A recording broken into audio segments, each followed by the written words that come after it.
যে তৃতীয় আৰু চতুৰ্থ শ্ৰেণীৰ কোনো কৰ্মচাৰীয়ে এতিয়া ইনকাম টেক্স দিব নালাগে জুনে মাহত 1 লাখ টকা দৰমহা পায় তেওঁলোকেহে ইনকাম টেক্স দিব লাগিব তানে 12 লাখ টকা বছৰ আৰু মাহত 1 লাখ টকা উপাৰ্জন নকৰা কোনো ব্যক্তিয়ে এবাৰ আৰু আয়কৰ দিব নালাগে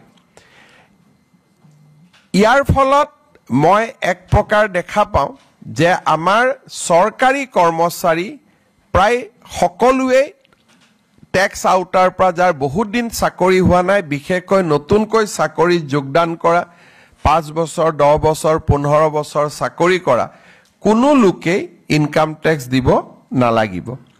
ব্যক্তিগত খণ্ডটো উদ্যোগসমূহতো কাম কৰা খুব কম মানুহে ইনকাম টেক্স দিব লাগিব এক প্ৰকাৰ